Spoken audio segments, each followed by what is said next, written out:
안녕하세요. 사연에 빠지다의 DJ 민영입니다. 오늘도 두 가지 사연 준비되어 있으니 재미있게 들어주시고요. 구독과 좋아요 버튼도 눌러주세요. 그럼 오늘의 사연 바로 시작해 볼게요.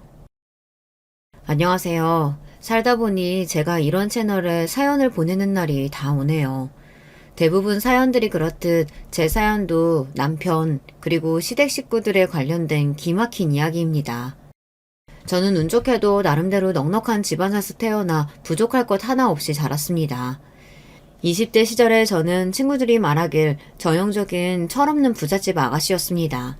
어렸을 적부터 원하는 것이 있으면 모두 가질 수 있었고 부모님께서는 외동딸인 저를 정말 예뻐해 주셨어요. 주변의 모든 어른들이 저를 예뻐라 예뻐라 하시며 호통 한번 치시지 않고 오냐오냐 키웠으니 공주님이 따로 없었죠. 세상이 마냥 아름답게만 보였습니다. 솔직히 말해서 저 스스로도 제가 철이 늦게 들었다고 생각합니다. 지나치게 순수하고 세상 물정을 모르는 아가씨였죠. 그러니 얼굴만 번지르르 하고 실속은 전혀 없는 남편 같은 남자에게 홀라당 넘어가 결혼을 한 거 아니겠습니까? 남편과 저는 대학에서 처음 만난 사이였어요. 당시 저는 경영학과의 신입생이었고 남편은 의과대학에 다니는 학생이었습니다. 친구의 소개로 만난 사이였고 저는 남편에게 첫눈에 반했습니다. 저희 둘의 나이 차이는 궁합도 안 본다는 4살 차이였어요. 철없는 신입생이 보기에 4살 차이 의대생 오빠는 그저 멋있게만 보였습니다. 남들보다 저를 좀 더 잘 챙겨주는 것 같고 다정한 말투로 걱정도 해주고 잘생긴 얼굴로 웃어주기까지 하니 저도 모르게 남편에게 마음이 갔습니다. 결국 급속도로 사이가 발전해 연인이 되었어요. 20살이 된 후 처음으로 하는 연애에 정말 행복했습니다. 그렇지만 남편은 잘난 외모와는 다르게 소문이 그닥 좋지 않은 남자였어요. 제가 남편과 교제를 시작했다는 소식에 과선배들이 하나같이 저를 걱정하기 시작했습니다. 처음에는 그저 남편과 저 사이를 질투하는 사람들이 제게 거짓말을 하는 것이라 생각했지만 시간이 좀 지나고 나니 그게 아니라는 것을 알게 되었어요. 남편은 학교에서 소문난 바람둥이였습니다. 잘생긴 놈은 얼굴값 한다고 남편이 그 말에 딱 들여맞는 인간이었던 거예요. 남편은 지독하게 여자를 밝히기로 유명한 사람이었고 소문이 어찌나 무성한지 의과대가 아닌 경영대 학생들도 전부 그를 알고 있을 정도였어요. 그 사실을 알고 있던 여자 선배들은 아무것도 모르는 신입생인 저를 걱정해 준 것이었습니다. 처음 그 소문을 듣게 되었을 때는 충격적이긴 했지만 남편이 잘생기고 매력적이니 여자들에게 인기가 많은 것은 당연한 일이라는 생각이 들었습니다. 바람둥이라는 소문도 그저 잘난 남편을 질투하는 사람들이 만들어낸 것뿐이라고 생각했고요. 하지만 남편과 교제 기간이 길어질수록 그 모든 것들이 헛소문이 아니라는 사실을 알게 되었습니다. 남편은 저를 두고 다른 여자들에게 예쁘다, 귀엽다는 등의 칭찬을 남발했어요. 심지어 제가 바로 옆에 있을 때도 마찬가지였습니다. 제가 그런 남편에게 왜 다른 여자들 칭찬을 하냐 따져 물으면 그냥 순수한 선의로 칭찬하는 거다. 사회생활의 일종이다. 그럼 난 평생 다른 사람 칭찬도 하지 말고 살라는 거냐. 오히려 적반하장으로 화를 냈습니다. 아무리 칭찬이 사회생활의 일종이라고 한들 솔직히 정상적인 남자라면 연인 앞에서 다른 여자에게 이쁘다는 등의 칭찬은 안 하는 게 맞지 않습니까? 게다가 남편은 빈번히 낯선 여자들과 단둘이 식사를 하거나 만남을 가졌습니다. 칭찬까지야 100번 양보해서 참는다고 해도 다른 여자들과 데이트 마냥 어울리는 건 도저히 견딜 수가 없더군요. 화를 내는 제게 남편은 그 여자와는 그저 친구일 뿐이다. 친구랑 둘이서 밥도 못 먹냐. 왜 내 인간관계를 네가 전부 통제하려고 하냐. 오히려 저를 이상한 사람으로 몰아갔습니다. 지금 와서 돌이켜보면 정말 말도 안 되는 논리였죠. 하지만 당시 20대 초반이었던 저는 남편만큼 노련하지 못했습니다. 게다가 순수하고 철없던 시절 처음으로 했던 연애였기에 더더욱 남편에게 휘둘릴 수밖에 없었습니다. 결국 그렇게 대학생활 내내 다른 여자들과 어울리는 남편을 지켜보기만 하다 졸업을 했어요. 가장 비참했던 것은 그런 남편에게 헤어지자는 말을 차마 꺼낼 수 없었다는 것입니다. 제가 남편을 많이 좋아했거든요. 남편은 제가 어린 시절 상상했던 백마탄 왕자님 같은 남자였어요. 잘생긴 외모에 큰 키, 다정한 성격에 무려 의대생이었으니 능력까지 좋았죠. 집안 배경에 대해서는 잘 알지 못하지만 평소 돈도 시원시원하게 쓰고 씀씀이가 큰 것 같아 보여서 부잣집 아들 같았습니다. 그렇게 꽃다운 20대 초반의 청춘을 전부 남편에게 가져다 바친 저에게 남은 것은 비참한 이별이었습니다. 남편은 대학을 졸업한 제게 이제 서로 각자의 갈 길을 가자며 냉정하게 헤어짐을 고하더군요. 어떻게 사랑이 변하냐. 나는 참을 만큼 참고 양보할 만큼 양보하며 버텼다. 그런데 이렇게 허무하게 헤어질 수는 없다. 울고불고 매달려봤지만 아무 소용이 없었습니다. 저와 헤어지고 얼마 지나지 않아 남편에게는 새로운 여자친구가 생겼다는 소식이 들려왔습니다. 사실 저와 교제하는 동안에도 다른 여자들과 양다리를 걸치고 있었을지도 모르는 일입니다. 아니요, 분명 그랬을 거예요. 그 인간은 그러고도 남을 인간이니까요. 남편과의 이별 이후 한동안은 정말 힘들었습니다. 그런 못된 놈을 잊지 못하고 그리워하는 제 스스로에게도 화가 났고 하루아침에 저를 잊고 새로운 여자를 만나 히히덕거리는 남편도 원망스러웠습니다. 하지만 시간이 약이라고 그렇게 몇 달을 괴로워하고 나니 자연스레 잊혀지기는 하더군요. 마냥 철없고 순수했던 시절이 지나 현실을 깨닫게 되었다고나 할까요? 제가 찾던 백마탄 왕자님 같은 남자는 이 세상에 존재하지 않고 진실된 사랑 같은 것도 동화 속에서나 나오는 이야기라는 것을 인정하게 되었습니다. 그 뒤로는 남들과 비슷한 연애를 해왔습니다. 적당히 조건 맞는 사람을 만나 적당히 노력을 들이다 사귀다가 성격 차이 등 문제가 생기면 미련 없이 헤어지고 다시 새로운 사람을 만나기를 반복했습니다. 그러다 보니 점점 그놈이라는 생각이 들었어요. 운명적인 상대를 만날 수 있을 거라는 일말의 기대조차 사라지게 되었죠. 부모님께서도 원래 결혼이 그런 거다. 서로 처음부터 진심으로 사랑해서 결혼하는 사람들이 어디 흔하냐. 조건 맞춰 만났다가 같이 살다 보면 정들고 그런 거라며 본인들도 선봐서 만난 사이인데 행복하게 살지 않느냐 말씀하셨습니다. 결혼 정년기가 되자 어머님께서는 주변에서 선자리를 하나 둘 알아오시기 시작했어요. 아버지께서 사업을 하셨기에 집안이 넉넉한 편이었고 저 또한 나름대로 명문대를 졸업해 번듯한 직장에 다니고 있어 조건은 꽤 좋은 편이었어요. 자랑은 아니지만 젊은 시절에는 외모 또한 어디 가서 뒤처지지 않을 정도였습니다. 어머니께서는 사윗감으로 전문직 남성을 원하셨습니다. 의사, 변호사, 검사, 판사, 그 중에서도 가장 원하는 직업은 의사였습니다. 어머니께서 유독 의사 사이에 집착하시는 이유가 있었어요. 저희 친가, 그러니까 아버지 집안은 대대로 의사 집안이었습니다. 증조할아버지, 친할아버지 모두 의사셨고 아버지 위로 한 명 있는 형인 큰아버지께서도 의사셨습니다. 큰아버지의 아들도 의사셨고 친조부모님께서는 아버지께서도 의사가 되길 바라셨어요. 하지만 아버지께서는 어렸을 적부터 의학보다는 사람을 상대하는 일을 좋아하셨고 친조부모님의 반대를 무릅쓰고 사업을 시작해 결국 큰 성공을 거두셨습니다. 물론 사업가로서는 성공했지만 친가에서 아버지는 완전히 찬밥 취급이었습니다. 유서 깊은 의사 집안에서 의사가 아니라 장사치가 나왔다며 무시당하기 일쑤였어요. 그런 가족들의 태도에 어머니께서는 외동딸이었던 저를 꼭 의사로 키우고 싶어 하셨습니다. 하지만 앞서 말씀드렸던 대로 저는 의대가 아닌 경영대에 진학하였고 아버지를 따라 사업과 관련된 공부를 했습니다. 그런 상황에서 어머니께서는 자연스레 사위라도 의사를 데려야 한다는 생각을 하셨던 것 같아요. 그렇지 않고서야 평생 동안을 친조부모님께 의사 타령을 들으며 지낼 것이 뻔했으니까요. 수많은 의사들과 소개팅을 했지만 조건에 딱 맞는 사람을 찾기는 쉽지 않았습니다. 처음으로 만났던 의사는 40대 후반의 남자였는데 몹시 뚱뚱한 체구에 식탐이 많은 사람이었어요. 첫 만남 자리에서부터 메뉴를 서너 개 시키고는 저한테 권하지도 않은 채 그것들을 다 먹어치우는 모습을 보고 바로 이건 아니다 싶었습니다. 두 번째로 만났던 의사는 심각한 허풍쟁이였고 세 번째로 만났던 의사는 알고 보니 숨겨놓은 아이가 있었습니다.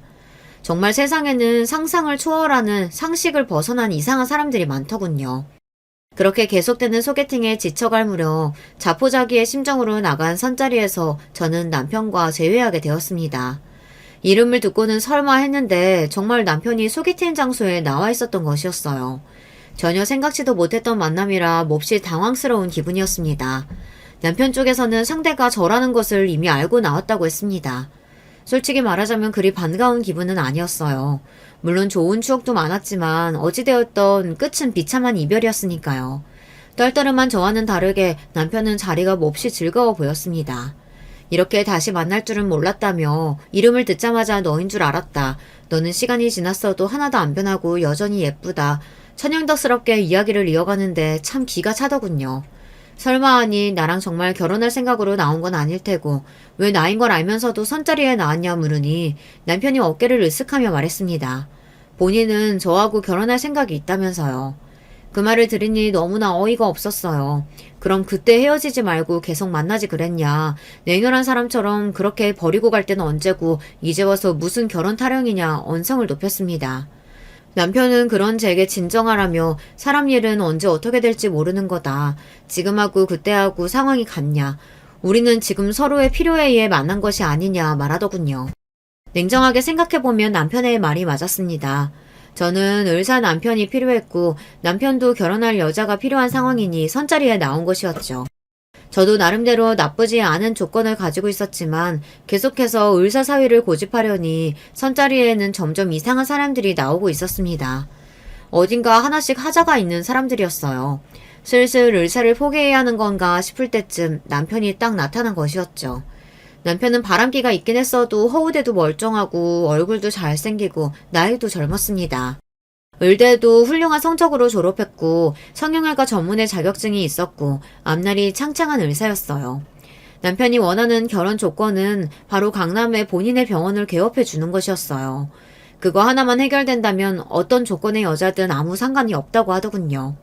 솔직히 강남에 병원을 개업해 주는 것은 아무리 저희 집안이 넉넉한 편이라고 하더라도 부담이 되는 일이었어요. 다른 것도 아니고 강남이면 다른 것보다 돈이 배로 들 테니까요.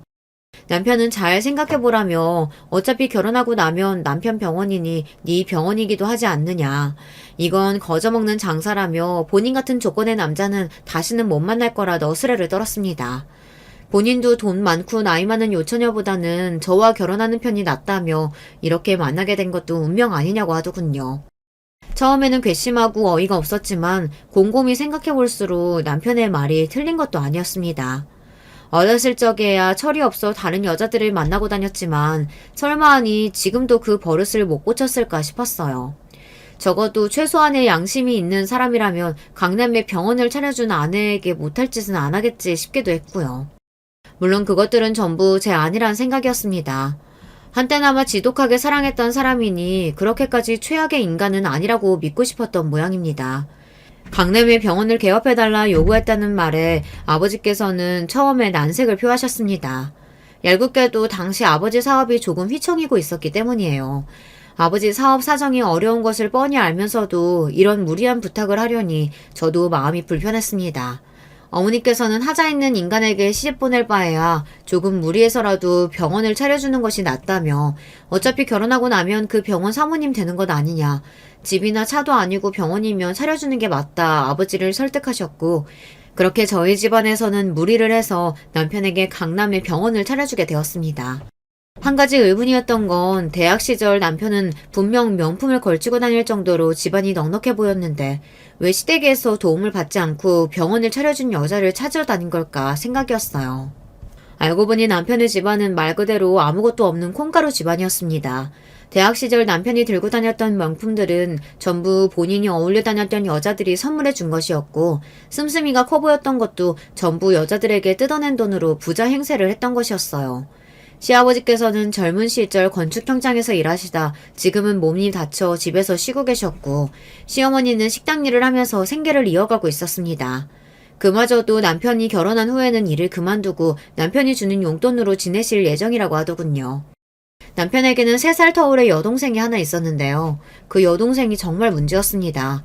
남편을 닮아 번지르르한 외모에 예쁘장하게 생긴 시누이는 성격이 막장 그 자체였습니다. 마인드 자체가 딱 기생충 같다고나 할까요. 뭐든 간에 본인이 열심히 일해서 스스로 벌어먹고 살 생각은 없고 언제나 남들에게 빌부터 사는 인간이었어요. 대학 시절에는 돈 많은 남자 옆에서 살랑살랑 꼬리를 치며 명품이며 용돈을 받아 써왔고 대학을 졸업한 후에는 마땅한 직업을 갖지 않고 여전히 본인의 예쁜 얼굴을 무기 삼아 미래에 대한 계획이고 뭐고 아무것도 없이 탱자탱자 놀고 있었습니다. 어쩜 남매가 하는 짓이 그리도 똑같은지요. 남편은 그나마 의대를 졸업하기라도 했지 시내에는 반반한 얼굴 빼고는 봐줄 만한 조건이 아무것도 없었습니다. 예쁜 얼굴 좋죠. 그렇지만 그 얼굴 평생 유지되는 것은 아니지 않습니까? 적어도 혼자서 밥벌이 정도는 할 만한 능력이 있어야 성인이라고 말할 수 있는 거잖아요. 신우이는 정말 몸만 컸지 머리는 여전히 애가 따로 없었습니다. 남편은 그런 신우이도 여동생이라고 매달 꼬박꼬박 용돈을 줬어요. 그것도 한두 푼이 아니고 몇백만 원 돈을 턱턱 내주더군요. 아무리 한심해도 고슴도치도 지 새끼는 예쁘다고 아주 감싸고 돌았습니다. 아무튼 신우이 얘기는 뒤에 가서 더 자세히 하도록 하고 남편의 집안이 생각보다 더 막장이라는 것을 알게 됐지만 이미 결혼 준비는 시작한 뒤였어요. 강남 성형외과 개업 준비도 착착 진행되고 있었고 식장과 날짜까지 나와 청첩장도 돌린 후였습니다. 남편의 바람기며 시댁 식구들이며 이것저것 걸리는 것이 많았지만 애써 긍정적으로 생각하려 했습니다. 무엇보다도 의사 사이를 얻게 되어 너무나 기뻐하시는 어머니를 보니 자잘한 문제들은 상관없다는 생각이 들었습니다. 친조부모님께서도 의사 사이를 드렸다는 말에 눈에 띄게 반색하시며 드디어 집안꼴이 제대로 돌아간다 좋아하셨어요. 남편이 겉으로 보기엔 번지르르하고 허우대도 멀쩡하고 어른들께도 싹싹하니 잘하는 성격이라 친조부모님께서는 사위 한번 잘 드렸다며 칭찬을 쏟아내셨죠. 그렇게 남편을 몹시 예뻐하셨습니다. 그런 모습을 보니 결혼 후 생길 자잘한 문제들은 제가 알아서 잘하면 된다는 생각이 들었습니다. 아주 오만한 생각이었죠. 남녀 사이의 결혼은 둘의 만남이 아니라 집안끼리의 만남이라는 것을 깨닫지 못하고 있었던 거예요. 남편 친구들은 어디서 이렇게 예쁘고 병원까지 차려주는 복덩이를 만났냐며 저를 입을 모아 치켜 세웠고 제 친구들도 결국엔 다시 이렇게 만나서 결혼하다니 운명이란 게 진짜 있나 보다 하며 저를 축하해 주었습니다. 그때까지만 해도 정말 남편과 잘 살 수 있을 거라 생각했어요. 행복한 가정을 꾸리겠다는 희망에 부풀어서 결혼식을 마치고 신혼여행을 다녀올 때까지만 해도 말입니다. 꿈만 같았던 신혼여행에서 돌아온 후 저와 남편은 강남병원 근처의 오피스텔에서 신혼생활을 시작했습니다. 남편은 격떨어지게 무슨 오피스텔이냐, 아파트에 살아야 한다 고집을 부렸지만 이미 병원 개업에 너무나 많은 돈을 썼던 저희 집안에서는 강남에 있는 아파트를 구할 여력이 없었습니다. 오피스텔도 제가 모아두었던 돈의 영혼까지 끌어모아 마련한 것이었어요. 남편은 집은커녕 혼수 하나도 제대로 해오지 않았으면서 매사에 불만이 많았습니다. 남들한테는 엄청난 부잣집 딸과 결혼했다고 떵떵거리며 자랑이란 자랑은 다 해놓았는데 오피스텔에 산다는 것을 들키면 얼마나 망신이겠냐며 적반하장으로 제 탓을 하더군요. 신혼 초부터 남편과 언성을 높이며 싸우고 싶지 않았기에 여기서 조금만 지내다 아버지 회사 사정이 다시 좋아지면 부탁드려 보겠다 어찌저찌 이야기를 마무리했습니다. 얼마 후 남편의 성형외과가 개업을 하게 되었고 감사하게도 주변 분들이 많이 찾아주신 덕에 점점 손님들이 늘어나게 되었습니다. 강남의 입지 좋은 곳에 개업한 병원이니 손님이 적기도 어려웠었지만 날이 갈수록 입소문을 타고 손님들이 줄을 서서 찾아올 정도가 되었어요. 남편도 눈꽃을 새 없이 바쁘게 되었습니다. 병원에서 밤을 새고 돌아오는 날이 잦아졌고 아무리 병원 일이 바쁘다지만 이렇게까지 바쁠 일인가 싶더군요. 병원 일에 대해서는 잘 모르지만 솔직히 원장이 바쁘면 얼마나 바쁘다고 며칠을 내리 연속으로 야근을 하나 싶었습니다. 다른 사람도 아니고 바람기가 다분한 남편이다 보니 자연스레 의심이 들 수밖에 없었어요. 그동안은 바빠서 그런 거겠지 하고 넘기려고 했지만 의심을 무턱대고 덮어둔다고 사라지진 않았습니다. 설마 결혼한 지 얼마나 됐다고 벌써 바람을 피겠어 싶은 마음도 있었어요. 남편과의 사이가 그리 나쁘지도 않았고요. 남편은 20대 초반에 연애를 하던 시절처럼 제게 다정했고 외모 관련된 칭찬도 많이 했습니다. 남들이 보기에는 사이가 좋다 못해 꿀이 떨어지는 부부였고요. 그랬기에 더더욱 남편의 외도를 의심하지 않으려 애썼던 것 같습니다. 내 앞에서 저렇게 다정하고 착한 남편처럼 구는 사람이 뒤로는 다른 여자들을 만나고 있다는 사실을 알게 되면 정신적 충격이 너무나 클 것 같았어요. 애써 현실을 부정하고 외면하려 노력하고 있었던 것이었어요. 그날도 남편이 야근한다며 집에 늦게 들어가겠다고 연락을 해왔고 저는 알겠다 답을 해놓고서 남편 몰래 병원으로 향했습니다. 야근을 한다던 남편의 말과는 다르게 병원은 불이 다 꺼져 있었어요. 문까지 잠겨 있었습니다. 나한테 거짓말을 했구나. 친구들과 술을 마시러 갔나. 아니면 다른 여자를 만나러 간 건가. 여러 생각들이 들 때쯤 뭔가 이상한 촉이 왔습니다. 병원 안에 사람이 있는 것 같다는 생각이었어요. 아무런 근거도 없었지만 느낌이 그랬습니다. 왜 여자들만의 촉이 있다고들 하지 않습니까? 딱 그런 기분이었어요. 비밀번호를 누르고 어두운 병원 안으로 들어서자 인기척은 전혀 느껴지지 않았어요. 그렇게 굳게 닫혀진 원장실 문틈으로 아주 미세한 빛이 새어나오고 있었습니다. 그 순간 여러 가지 생각이 들었습니다. 저 원장실 안에 남편이 혼자 남아 일을 하고 있을까? 아니면 내가 생각하는 최악의 상황이 벌어지고 있을까? 제발 후자가 아니기를 바라며 떨리는 마음으로 원장실 앞으로 다가갔습니다. 문을 열어보지 않아도 알 수 있었어요. 원장실 안에서는 여자 목소리가 새어나오고 있었습니다. 그것도 평범한 목소리가 아니었어요. 다시 생각해봐도 피가 거꾸로 솟는 기분입니다. 여자의 간드러진 신음소리와 책상이 부딪히는 소리가 들려왔고 그 자리에 발이 딱 박혀버린 듯 몸이 움직이지 않았습니다. 문을 열어 제끼고 시원하게 쌍욕을 쏟아부을까, 여자의 머리채를 잡고 미친 사람처럼 난동을 피울까, 남편의 뺨을 갈겨버릴까 한참을 고민했습니다. 그렇지만 그 어느 것도 실행할 용기가 나지 않았어요. 제가 남편의 외도 사실을 알게 된다면 남편이 오히려 적반하장으로 나올 것 같다는 생각이 들었습니다. 지금은 그나마 사이좋은 부부의 허울을 유지하고 있지만 제게 외도를 들킨 후로는 대놓고 여자를 만나고 다니지 않을까 하는 생각이었습니다. 제가 아는 남편은 그러고도 남을 인간이었어요. 제가 그 문을 열고 들어가 미친 사람처럼 달려든다고 해도 얼굴색 하나 변하지 않고 그러게 왜 굳이 병원을 찾아와서 이 긁어부스럼을 만드냐, 서로 몰랐으면 좋았을 일 아니냐 뻔뻔하게 나올 인간이었습니다. 그 생각을 하니 도저히 원장실 문을 열 수가 없었습니다. 그 미개한 모습을 제 두 눈으로 볼 자신도 없었고요. 한참을 그 문 앞에 서 있다 다시 몸을 돌려 조용히 병원을 빠져나왔습니다. 그 일이 있은 뒤로 남편을 전처럼 대하기가 어려웠어요. 저도 모르게 까칠하게 대하게 되고 매사에 의심부터 하게 되었습니다. 남편도 미묘하게 변한 저의 태도를 눈치챈 것 같았습니다. 혹시 무슨 불만 있냐, 아니면 나한테 바라는 거라도 있냐 물어오는 남편에게 그런 거 없다, 그냥 피곤해서 그렇다 둘러대면서도 마음이 무거웠습니다. 앞으로 평생을 함께 살아야 할 사람인데 이렇게 무턱대고 감정을 묻어두는 것이 맞나 싶었어요. 그렇다고 남편의 외도 사실을 들먹이며 서로 얼굴을 붉히고 싸울 자신도 없었습니다. 결혼 전 자잘한 문제들을 스스로 해결할 수 있을 거라고 생각했던 오만한 자신에게 후회도 들었습니다. 사람은 쉽게 변하지 않는다고 20대 초반에 그렇게 고생을 하며 연애를 했으면서 무슨 자신감으로 이 남자와 아무 문제 없이 행복하게 살 수 있다고 생각했던 걸까 싶었습니다. 매일같이 저를 괴롭히는 생각은 도대체 그 여자가 누구였을까 하는 의심이었어요. 남편의 주변에는 여자들이 참 많았습니다. 당장 병원만 해도 예쁘고 젊은 간호사들이 수두룩했어요. 대학 동기 여의사들도 있었습니다. 병원을 찾는 손님일 수도 있었고 제가 모르는 또 다른 곳에서 만난 여자일 수도 있었습니다. 의심이 의심의 꼬리를 물고 계속해서 이어지다 보니 별별 이상한 상상까지도 다 들었고 너무나 고통스러웠어요. 남편이 간호사와 이야기하는 모습만 봐도 그때 그 여자가 저 간호사는 아닐까, 저 불려시 같은 년이 내 남편을 꼬신 건 아닐까 하는 비이성적인 생각까지 들었습니다. 제 이런 의심을 눈치채기라도 한 건지 남편은 한동안 야근도 하지 않고 집에 제 시간에 꼬박꼬박 잘 들어왔어요. 다른 여자를 만나는 것 같은 정황도 보이지 않았고요. 시간이 좀 흐르자 제가 의부증에 걸려 그때 헛것이라도 들은 게 아닌가 싶을 정도였어요. 남편은 너무나 가정적이고 다정한 남편이었고 병원 간호사들도 모두 입을 모아 저런 완벽한 남편이 어디 있냐며 잘생기고 아내만 바라보고 능력까지 좋은 남편이라니 사모님은 너무 좋으시겠다 남편을 치켜 세웠습니다. 남편이 별다른 의심이 갈 만한 행동을 하질 않으니 점점 마음이 안정되어 갔습니다.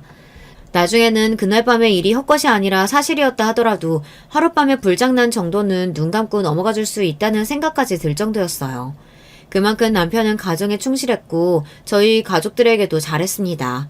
처음에는 강남의 병원을 개업해달라는 요구에 남편을 속물처럼 생각하셨던 아버지께서도 어른들께 싹싹하니 잘 대하는 남편을 보며 생각보다는 괜찮은 놈인 것 같다고 넌지시 칭찬을 건네시기도 했어요. 상황이 그렇게 흘러가니 지금처럼만 가정에 충실하고 다정한 남편 역할을 잘한다면 남편이 저를 속이고 뒤로 여자 하나 둘 만나고 다니는 것 정도야 참고 살 수 있다는 생각이 들었습니다. 지금 생각해보면 참 말도 안 되는 생각인데 그때는 왜 그런 생각을 했는지 모르겠습니다. 어떻게 해서든 남편과의 관계를 안정적으로 유지해야 한다는 강박이 있었을지도 모르겠습니다. 강남의 병원까지 개업해가며 성사시킨 결혼인데 절대 파토낼 수 없다는 부담감이 있었던 것 같아요. 이혼하게 된다면 부모님께도 못할 짓이라는 생각이 들더군요. 저 하나만 참고 넘어가면 모두가 행복할 수 있다고 생각했던 것 같습니다. 그러나 저희 결혼 생활에 닥친 시련은 남편의 바람기뿐만이 아니었습니다. 앞서 말씀드렸듯 시댁 식구들은 전부 타고난 거머리 체질이었어요. 잘 키운 아들 하나에 빌부터 세 명이 어떻게든 먹고 살려고 아등바등 애를 쓰는 사람들이었어요. 병원 개업과 동시에 시어머니께서는 식당 일을 그만두시고 남편에게 매달 500만 원씩 용돈을 요구하셨습니다. 사정이 어려우신 시부모님을 도와드리는 것이야 그리 부담스러운 일은 아니었지만 액수가 문제였습니다. 500만 원이 어디 땅 파서 나오는 돈인가요?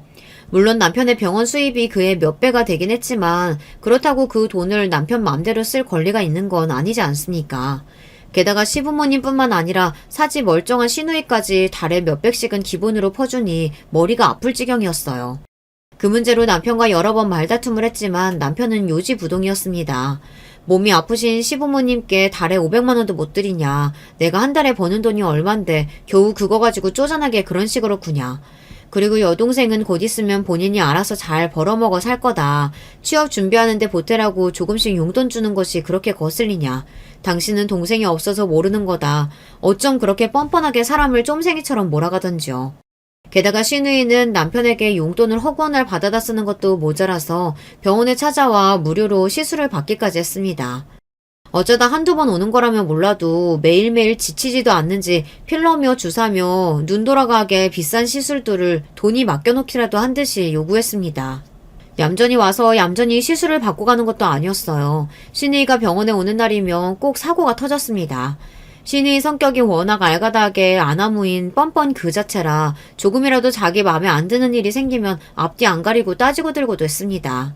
간호사가 주사를 아프게 놨다든지 간호사들끼리 자기 뒷담화를 했다든지 말도 안 되는 트집을 잡으며 화를 내고 병원 분위기를 망쳐놓기 일쑤였어요. 참다 못한 제가 이런 식으로 행패 부릴 거면 다시는 오지 말라 쓴소리를 했지만 신우이는 제 말을 귀뚱으로 들었습니다. 본인 오빠 병원에 오는데 언니가 뭐라고 이래라 저래라 하냐면서요. 남편이 워낙에 신우이를 싸고 들었으니 그런 방자한 태도도 이해가 갔습니다. 저도 어렸을 적에 부모님께서 하도 오냐오냐 키우신 탓에 20대까지만 해도 완전히 공주님 같은 성격이었으니까요. 그래도 저는 남편과 연애하고 사회생활을 겪으며 어느 정도 철이 들었는데 시내에는 여전히 온실속 화초 그 자체였습니다. 그것도 성격이 무지 더러운 화초였어요. 도저히 상식적인 대화가 통하지 않는 상대였고 몇 번 말다툼을 하고 난 뒤로는 똥이 무서워서 피하나 더러워서 피하지 하는 생각으로 멀리하게 되었습니다. 매달 500만 원씩 받는 용돈으로는 부족하셨는지 시어머니께서는 틈만 나면 제게 전화를 해 이거 해달라 저거 해달라 요구를 하셨습니다. 다른 집 며느리들은 패키지로 크루즈 여행을 보내준다더라. 누구 집 엄마는 생일 선물로 명품백을 받았다더라 하면서 어찌나 부담을 주시던지요. 참다 못해 제가 이런 전화는 당신이 알아서 해결하라 남편에게 한마디 하자 남편은 어머니가 평생 이런 것들을 제대로 누려보신 적이 없어서 요즘 좀 신이 나신 거다. 겨우 전화 몇 번 했다고 그게 그렇게 불만이냐 바로 제 탓을 했습니다. 평소 같았으면 지고 넘어갔겠지만 그때는 도저히 참을 수가 없었어요. 당신 가족들한테 매달 생돈을 몇백만 원씩 보내주는 것도 아까운데 명품백에 크루즈 여행까지 갖다 바쳐야 하냐 언성을 높이자 남편은 우리 가족들이 남도 아니고 어떻게 말을 그따위로 할 수 있냐며 화를 내더군요. 결국 그 싸움 이후로 남편과의 사이가 눈에 띄게 서먹해졌고 한동안 가정에 충실하던 남편은 다시 바깥으로 돌기 시작했습니다. 그러던 어느 날 남편은 갑자기 제게 20억짜리 아파트를 사겠다며 일방적인 통보를 해왔습니다. 너무나 갑작스러운 이야기에 그게 무슨 말이냐 묻자 그동안 이 좁아터진 오피스텔에서 사느라 너무 힘들었으니 이사를 가야겠다는 겁니다. 돈이 어디 있어서 20억짜리 아파트를 사냐 되묻자 남편은 병원을 담보로 대출을 받겠다고 했습니다.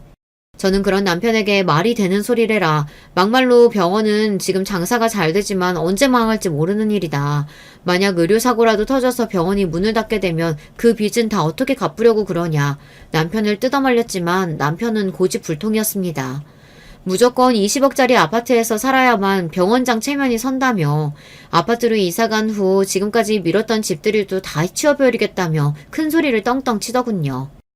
결국 저희는 병원을 담보로 20억 대출을 받게 되었어요. 그 과정에서 병원 명의를 남편 앞으로 옮기게 되었습니다. 여러모로 걸리는 것이 많았지만 남편이 한 번 한다 하면 무조건 해야만 직성이 풀리는 성격이라 어쩔 수가 없었습니다.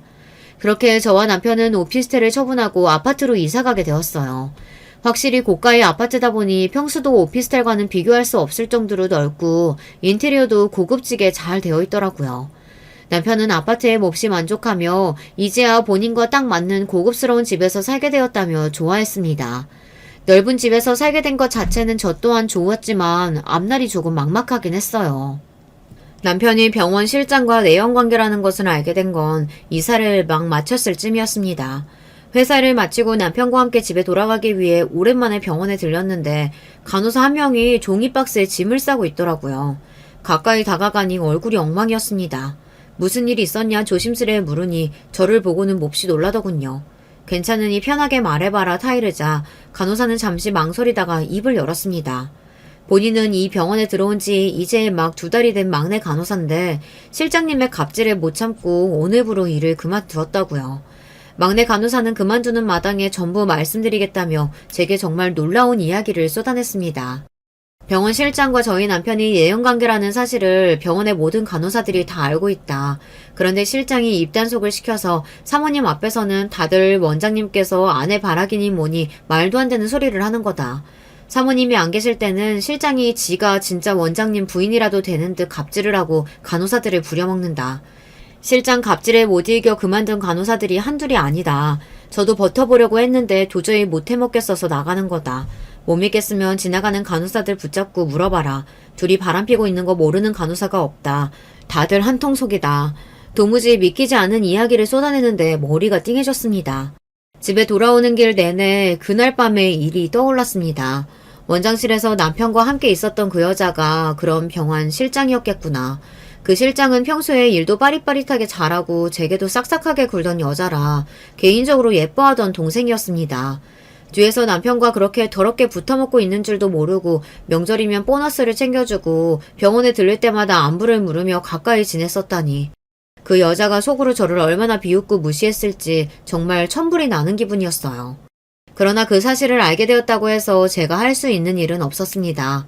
앞서 말씀드렸듯 남편에게 제가 둘의 외도 사실을 알고 있다고 말을 꺼내면 허울뿐이나마 유지됐던 부부관계가 완전히 파탄이 날 것 같았고 당시에 저는 어리석게도 그게 너무나 두려웠습니다.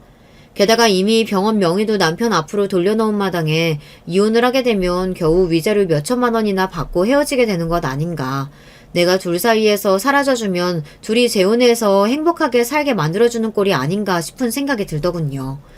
그렇게 괴로운 마음으로 시간을 보내던 와중 저는 우연히 여고 시절 동창을 만나게 되었습니다. 동창은 고등학교 시절 저와 가장 친하게 지냈던 친구였는데 20살이 되자마자 외국으로 유학을 떠났다 얼마 전 한국으로 돌아왔다고 했어요. 입국하자마자 제가 생각나서 연락처를 수소문해 연락을 해왔다고 했습니다. 한창 힘든 시기를 보내고 있던 터라 오랜만에 만난 친구가 너무나 반가웠습니다. 친구와 이런저런 근황 이야기를 나누다가 술이 몇 잔 들어가니 남편 이야기를 하게 되었어요. 실은 남편이 병원 실장과 바람을 피고 있다. 그러니 이 상황을 어떻게 해결해야 할지 모르겠다. 제 이야기를 전부 들은 친구는 몹시 화를 내며 세상에 그런 쓰레기 같은 인간이 다 있냐며 본인이 도와줄 테니 걱정 말라 저를 위로해 주었습니다. 걱정해주는 마음은 고마운데 네가 어떻게 날 도울 수 있냐 물으니 친구는 자기가 다 계획이 있으니 본인이 시키는 대로만 하라고 하더군요. 친구가 제게 시킨 것은 본인이 병원에 드나들어도 절대 아는 척하지 말 것, 남편과 실장 사이를 이간질 시킬 만한 행동을 할 것, 이 2가지였습니다. 다음날부터 친구는 제게 예고했던 대로 병원에 드나들기 시작했습니다. 화장을 진하게 하고 명품으로 쫙 빼입은 친구는 누가 봐도 잘 사는 집 아가씨처럼 눈길을 끌었습니다.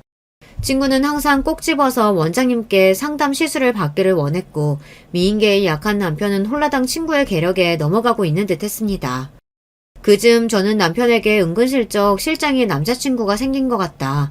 저번에 병원 지하주차장에서 봤는데 웬 모르는 남자랑 다정하게 껴안고 그 남자 차를 타고 가더라. 거짓 소문을 흘렸고 실장에게는 남편이 실장 말고도 어울리는 여자가 많다는 듯한 분위기로 이야기를 꺼냈습니다.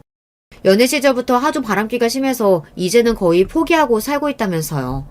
솔직히 계획을 실행하면서도 반신반의였습니다. 아무리 그래도 남편이 이렇게 얕은 수에 쉽게 넘어올까 생각이 들었거든요. 하지만 남편은 제 생각보다 더 단순하고 멍청한 인간이었나 봐요. 친구는 남편 앞에서 본인이 엄청난 부잣집 딸이지만 아직까지 운명의 짱을 만나지 못해 결혼을 못한 여자인 척 이야기를 흘렸고 본인 앞으로 물려받을 재산만 몇백억이 된다는 거짓말을 했다고 합니다. 친구가 입고 다니는 명품이며 끌고 다니는 비싼 차를 보고 남편은 그 거짓말을 홀라당 믿어버린 것이었어요. 친구는 저처럼 제법 넉넉한 집안에서 태어나 자란 부잣집 아가씨이긴 했지만 물려받을 재산이 그 정도로 많은 재벌은 아니었습니다. 전부 남편을 꼬여내기 위한 거짓말이었고 친구는 본인과 결혼하면 남편에게 병원 2호점, 3호점을 개원해주고 지금 살고 있는 20억 아파트보다 더 큰 아파트로 이사갈 수 있게 해주겠다. 살살 바람을 불어넣었다고 합니다. 만나고 있는 실장도 다른 남자가 생긴 것 같고 아내는 요즘 들어 본인을 의심하는 눈치고 그렇지 않아도 이사를 하며 20억이라는 빚이 생겼는데 이게 웬 떡이냐 싶었던 남편은 바로 그 미끼를 물어버렸습니다.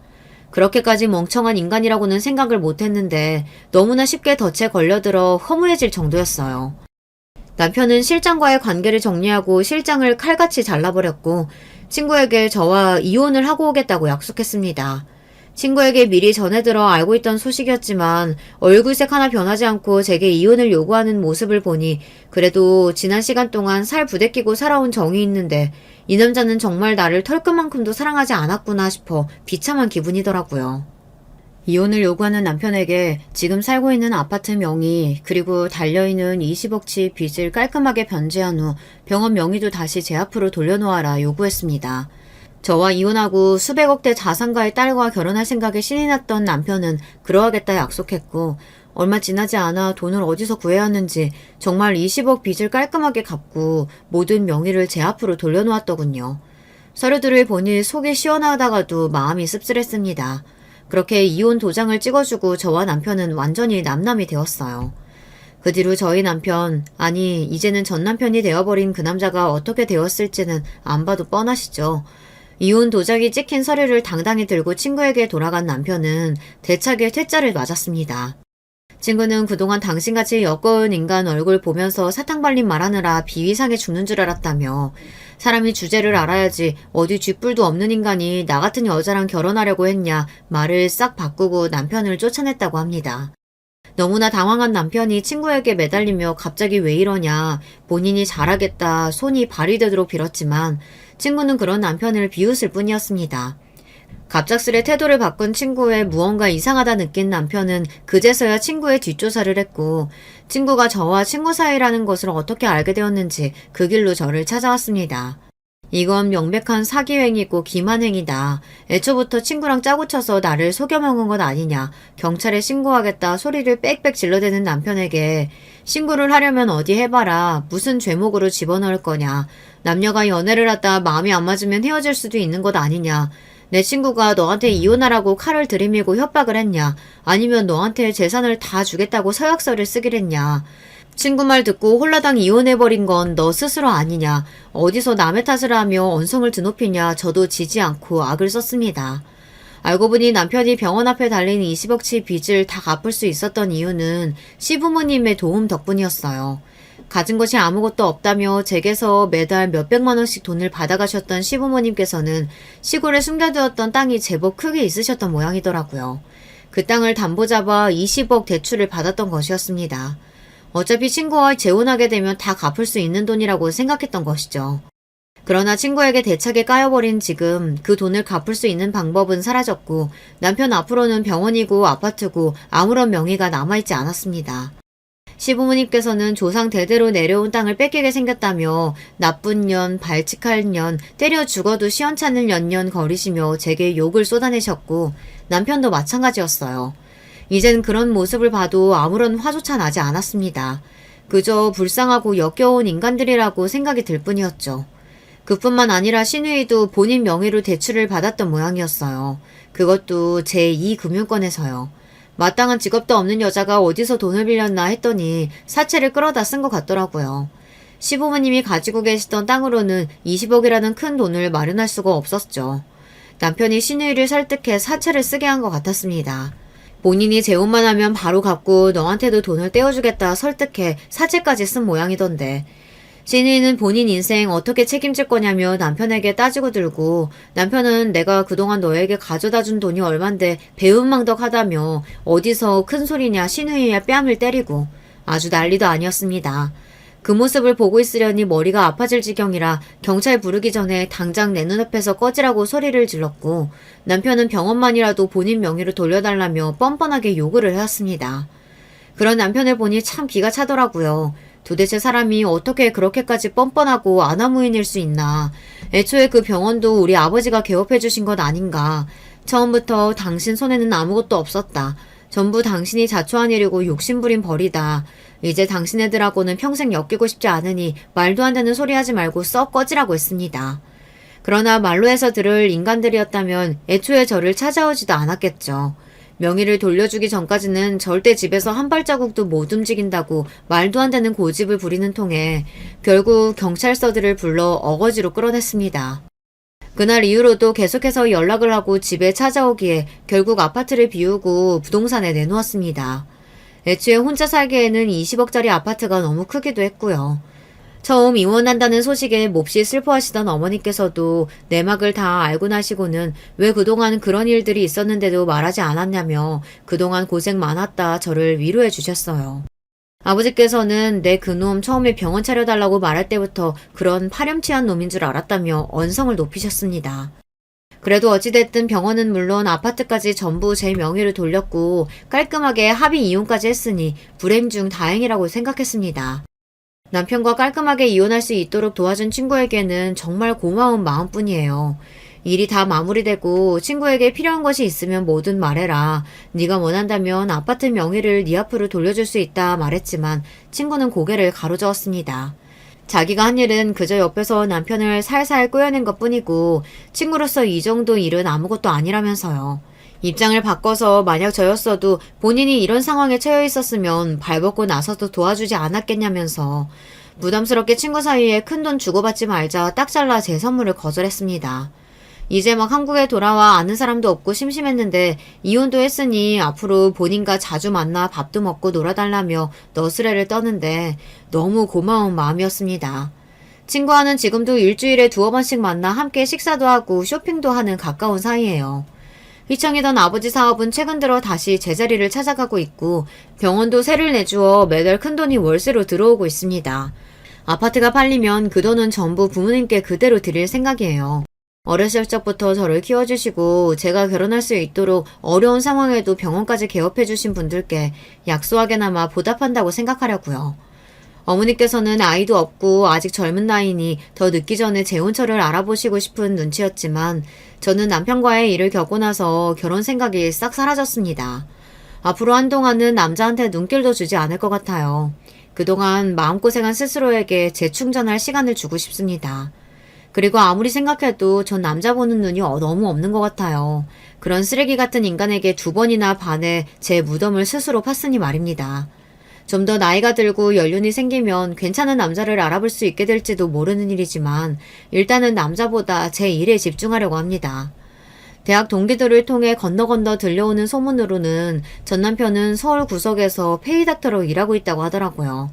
그마저도 일하는 족족 빚 갚는 데 써야 할 테니 온 가족이 옹기종기 모여 어디 반지 앞방에서나 살고 있을지 모르겠습니다. 이제는 신경 쓸 필요도 없고 궁금하지도 않은 이야기입니다. 빚쟁이들에게 쫓겨가며 불쌍하게 살고 있든 끼니도 제대로 해결하지 못하고 거지들처럼 길거리에 나앉아있든 전부 자업자득이라고 생각합니다. 애초에 남편이 바람도 피지 않고 쓸데없는 욕심만 부리지 않았다면 평생 시댁 식구들 모두 남편에게 빨대 꽂고 잘 살 수 있었을 텐데요. 남편이 멍청한 데다 욕심만 많았던 덕에 제가 이렇게 시원하게 복수에 성공했으니 나름대로 고마운 일일지도 모르겠네요.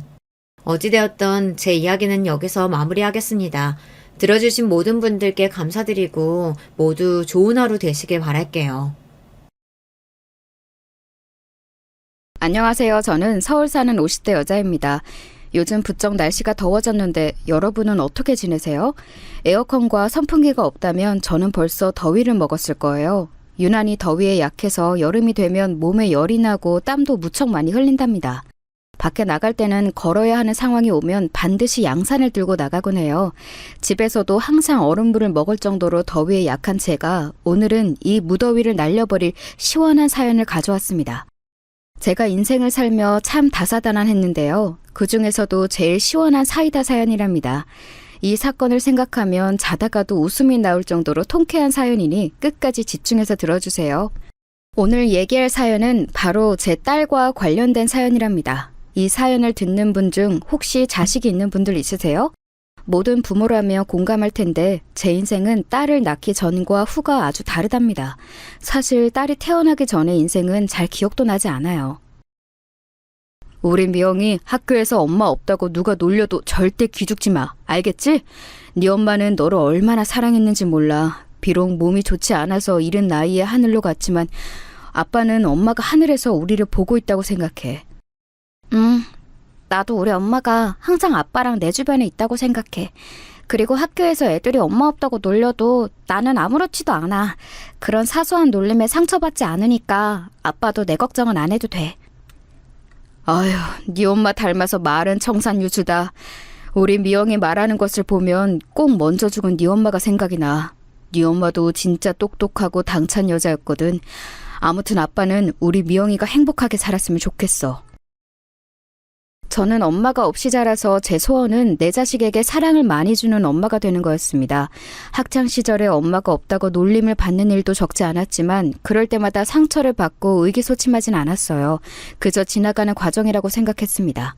힘들 때마다 오히려 공부에 매진했더니 성적도 높아서 나중에는 친구들이 저를 놀리지도 않았어요. 미영아, 그렇게 혼자 도서관에 남아서 제일 마지막까지 공부하더니 결국 대학에 합격했구나. 진짜 축하한다. 선생님은 미영이가 이렇게 좋은 대학에 입학할 줄 알았어. 높은 성적으로 서울에 있는 대학에도 합격했었어요. 슬프지만 우리 아빠가 벌어오는 돈은 많지 않았습니다. 이렇다 할 능력이 없어서 제대로 된 직장에 다니지 못했어요. 그저 공사장에 가서 막노동으로 하루 벌어 하루 먹고 사는 형태였습니다. 그런 아빠를 원망하거나 하지는 않았지만 등록금이 없어 결국 다니던 대학을 자퇴할 때는 눈물이 나왔어요. 미영아, 미안하다.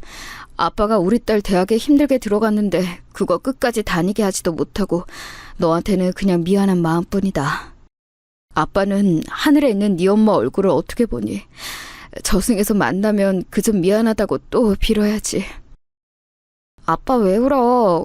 울지 마. 나도 사실 속상하긴 해. 그래도 어쩔 수 없잖아. 우리가 돈이 없는데 내가 공부하겠다고 대학에 간 것부터가 사치였어. 빚도 많은데 돈을 벌 생각을 해야지 무슨 공부야. 대학을 돈 때문에 자퇴한 저는 바로 공장에 들어갔어요. 가발을 만드는 공장이었는데 몸이 매우 힘들었습니다. 그런데 몸이 힘드니까 머릿속으로 아무 생각을 하지 않아서 좋더라고요. 공장을 다니니 확실히 돈이 생겨서 빚도 차츰 갚아나갔어요. 아빠랑 먹고 싶은 음식도 많이는 아니어도 월급날이 되면 먹을 수 있었습니다. 그렇게 공장에서 일하며 청춘을 보내던 도중 과연 결혼할 수 있을지 의문이 들었어요. 당장 이렇게 아빠와 겨우 살아가는데 누가 나랑 결혼할지 궁금했습니다. 그런데 이런 생각도 사치였어요. 왜냐하면 아빠가 갑자기 암에 걸리셨거든요. 미영아, 아빠가 너한테 인생에서 빚진 게 너무 많다. 우리 미영이 어려서부터 엄마 없이 자라게 한 것도 미안한데 이렇게 아파서 병원비가 벌써 얼마니. 부모가 제대로 역할도 못 해줘서 너무 미안해. 아빠한테 만약 큰 수술이 필요하다고 하면 그냥 안 한다고 해. 아빠는 나 때문에 우리 딸이 힘들어하는 거 절대 못 참아. 그걸 말이라고 해? 내가 왜 이렇게 대학도 자퇴하고 공장에 들어가서 개같이 돈 버는데? 그거 다 아빠랑 행복하게 살려고 그러는 거잖아. 나한테 유일한 가족인 아빠랑 어떻게든 이 험한 세상 살아보려고 애쓰는 거 몰라? 도대체 왜 그런 말을 해? 아빠는 본인이 암에 걸려서 미안하다고 사과를 몇 번을 했는지 몰라요. 그런 아빠를 보며 참 속상했습니다. 왜 제 인생은 이런 건지 하늘의 원망도 많이 했어요. 그러다 저는 운명처럼 어떤 남자와 사랑에 빠지게 되었는데 그 남자는 아빠가 입원한 병원의 의사였어요. 아빠의 병을 간호할 사람을 찾지 못해서 제가 공장에 가는 시간이 아니면 무조건 병원에 갔거든요. 아까 아버님 기침하시던데 지금은 목 괜찮으세요? 따뜻한 물 많이 드시게 하세요. 그리고 가습기도 조금 더 큰 걸로 쓰는 게 좋아 보여서. 여기요. 이거 제가 가지고 있던 건데 지금 쓸 일이 없어서 드릴게요. 아버님 쾌차하시길 진심으로 바래요. 아, 감사합니다. 가습기 고마워요. 감사하게 받을게요. 매번 이렇게 담당도 아닌데 챙겨주셔서 진심으로 감사드려요. 저 없을 때도 아빠 많이 보러 오신다고 들었어요. 우리 아빠를 이렇게 신경 써주시다니 제가 몸둘 바를 모르겠어요. 그 의사는 아예 다른 병동에서 일하는 사람이었는데 유독 우리 아빠와 저에게 관심을 표현했습니다. 시간이 지나며 그 관심은 저한테 가진 호감에서 비롯된 거라는 것을 저도 알게 되었죠. 그러면서 의사는 저에게 적극적으로 다가오기 시작했습니다. 가정 형편이 안 좋아 연애하고는 담쌓고 살던 저라 참 얼떨떨했어요. 친구도 없고 오로지 제 인생에서 아빠밖에 없던 시절이라 그런 의사의 존재가 참 고마웠습니다. 조심스럽고 진지하게 시작한 의사와의 관계는 제 인생에 많은 영향을 끼쳤어요. 제가 일하느라 병원에 오지 않으면 의사가 대신해서 아빠를 돌봐주었습니다. 저는 아빠한테 진심으로 대하는 모습을 보며 마음을 완전히 의지하게 되었어요. 그렇게 제가 의사와 한 번에 결혼에 성공했으면 이 사연을 제보하지도 않았을 거예요. 남자가 저에게 진지하게 결혼하자고 얘기한 바로 며칠 뒤 어떤 아줌마가 저를 찾아왔어요. 병동에서 아빠의 간호를 하고 있는데 누가 찾아와서 제 머리채를 잡았습니다. 아빠가 다행히 잠을 자고 있던 상태라 머리가 잡힌 채로 아줌마를 복도로 꺼내왔어요. 누구세요? 갑자기 들어오셔서 이러면 어떡해요? 아줌마! 이게 무슨 짓이에요? 경찰 부를 거예요? 야, 이년아, 경찰? 불러! 네가 우리 아들 꼬셨지? 어디서 우리 아들하고 결혼할 생각을 해? 집안도 근본도 없는 주제. 우리 아들이 뭐가 부족해서 너 같은 애랑 결혼해? 너 당장 내 아들한테서 떨어져. 대학도 안 나오고 공장 다니는 년이 감히 의사랑 결혼하려고 꼬리를 쳐? 미쳤어? 미쳤냐고? 바로 그 사람은 제가 결혼을 약속한 남자의 엄마였어요. 복도가 울리도록 쩌렁쩌렁하게 소리를 질러서 지나가는 환자와 간호사들이 다 쳐다보았습니다. 선생님, 여기서 이러시면 안 돼요. 지금 안정을 취해야 하는 환자도 많고 다른 곳에 가서 얘기해 주시겠어요? 학생! 이 손님 데리고 다른 곳으로 가서 얘기하고 와요. 이거 놔요! 야, 네가 입이 있으면 말을 해봐. 양심이 어디 간 거야? 감히 고졸 주제 의사랑 결혼하려고 해? 애초에 그런 목적으로 의사 하나 잡아서 인생 피려고 했지? 꿈도 꾸지 마. 내 눈에 흙이 들어가도 나는 내 아들하고 너 같은 년 결혼 못 시켜. 알겠어? 슬프게도 너무 어렸던 저는 아줌마의 욕설에 아무 대응하지 못했어요. 그리고 아줌마가 하는 말에 반박을 심하게 할 수도 없었죠. 누가 봐도 의사와 고졸 출신 공장에서 일하는 사람은 맞지 않잖아요. 그래서 그저 눈물을 흘리고 있었는데 그때 남자가 호출을 받고 사건이 발생한 곳으로 달려왔습니다. 어머니, 여기서 뭐 하시는 거예요? 미영 씨, 죄송해요. 제가 며칠 전에 결혼 얘기를 슬며시 꺼냈는데 우리 부모님이 아직 옛날 분들이라. 엄마, 제가 잘 설명한다고 했잖아요. 설명? 다 필요 없어. 나는 죽어도 저 여자랑 결혼 못 시키니까 그렇게 알아. 다 죽어가는 환자를 장인어른으로 모시고 싶니? 네가 하도 착하고 순진해서 뭘 모르나 본데. 저 여자가 애초에 다 우리 재산을 노리고 접근한 거라고. 저는 제가 만나던 그 의사가 얼마나 잘난 집안인지 몰랐어요. 그저 저를 위로해주고 하도 우리 아버지를 잘 챙겨줘서 만났던 거였거든요. 그렇게 한바탕 소동이 지나가고 저는 결혼 생각을 접게 되었습니다. 미영 씨, 내가 대신 미안해요. 우리 엄마가 이렇게 병원에 찾아와서 난리칠 줄은 전혀 몰랐어요. 그러니까 결혼하지 말자는 그 말 취소하면 안 될까요? 저는 미영 씨를 보자마자 첫눈에 반했어요. 제 인생에서 미영 씨 같은 사람을 다시 만날 수는 없을 것 같아요. 미영 씨를 놓치면 계속 후회할 것 같아요. 저도 진영 씨가 좋아요. 그런데 결혼이라는 건 우리가 서로 사랑한다고 사랑만으로 할 수 있는 건 아니잖아요. 그러니까 우리는 여기까지가 맞는 것 같아요. 저도 결혼보다는 지금 아버지 회복에 집중하고 싶어요. 검사 결과를 들으니 아빠도 얼마 남지 않았다고 하더라고요. 실제로 아빠는 그때 암 말기여서 건강이 위독한 상태였어요. 그래서 저는 결혼해서 빨리 아기를 가지고 아빠에게 온전한 가정을 이뤘다는 것을 자랑스럽게 보여주고 싶었거든요. 그런데 이렇게 병원까지 찾아와서 말릴 정도면 결혼 자체가 힘들겠다는 생각이 들었습니다. 진영 씨, 미안해요. 우리 그냥 여기까지만 하고 정리해요. 저는 지금 머릿속에 아빠 걱정으로 가득 찬 상태고 진영 씨 어머님하고 대치하고 싶지 않아요. 다른 불필요한 생각을 하고 싶지 않아요. 미안해요. 그동안 진짜 고마웠어요. 이 은혜는 고맙게 생각해요. 미영 씨, 저는 미영 씨 절대 포기 못해요. 미영 씨가 괜찮아질 때까지 그저 기다릴게요. 우리 부모님의 반대도 제가 어떻게든 해결할게요. 그러니까 안 좋은 생각은 하지 말아요. 지금은 상황을 지켜보도록 해요. 저는 남자에게 그만 만나자고 이별을 고했고 아빠 간호에 집중했어요. 그 뒤로 남자의 엄마도 저를 찾아오지 않았습니다. 그렇게 아빠에게 집중한 지 1년 뒤에 아빠는 그만 엄마 곁으로 떠났습니다. 그때 제 나이가 24살이었는데 지금 생각하면 저 나이에 어떻게 버텼는지 모르겠어요. 한순간에 부모를 다 잃은 저는 너무 속상했고 세상이 원망스러웠습니다. 또한 의지할 곳이 너무 필요했어요. 사실 헤어지자고 했지만 의사는 계속해서 제 곁을 지켜주었습니다. 심지어 아빠가 돌아가시는 그 순간에도 제 옆에 있었어요. 결혼할 때도 계속 끼니를 챙겨주고 아빠에게 필요한 것들을 많이 챙겨주었죠. 헤어졌지만 헤어진 상태로 아무도 보지 않았을 정도였어요. 미영 씨, 아버지 돌아가신 거 안타깝게 생각해요. 그동안 너무 고생 많았어요. 미영 씨는 할 만큼 하셨어요. 하늘에서 아버님도 따님 뿌듯하게 생각하실 거예요. 그러니까 너무 상심하지 말고 미영 씨는 미영 씨의 인생을 살도록 해요. 진영 씨 고마워요. 안 그래도 요즘 의지할 곳이 절실한데 이렇게 저를 생각해 주다니 감동이에요. 제가 힘들 때마다 제 옆에서 누구보다 힘이 되는 존재라 얼마나 고마운지 몰라요. 저는 그렇게 의사와 다시 만나게 되었어요. 부모님이 없이 혼자 남겨진 저한테 저 남자는 제 구원자였습니다. 그렇게 시작된 연애는 참 행복했어요. 둘이 있으며 세상을 다 가진 기분이 들었습니다. 하지만 동시에 결혼 생각을 시작하며 속이 갑갑했어요. 시부모님의 반대를 어떻게 해결할지 걱정되었죠. 미영 씨가 무엇을 걱정하는지 알아요. 하지만 우리 서로를 누구보다 사랑하잖아요. 그러니까 아무리 부모님이 반대해도 우리 물러서지 말아요. 우리의 사랑은 누구보다 견고하잖아요. 제가 결혼 얘기가 나오면 표정이 어두워지니 의사는 그런 저를 안심시켰어요. 그때 저는 아빠와 살던 단칸방에서 살던 때였고 공장은 그만둔 상태였습니다. 아빠가 죽은 뒤로 자꾸 다른 생각이 나서 일에 집중할 수가 없었거든요. 미영 씨, 저와 결혼해서 집에서 아이를 키우며 사는 것은 어때요?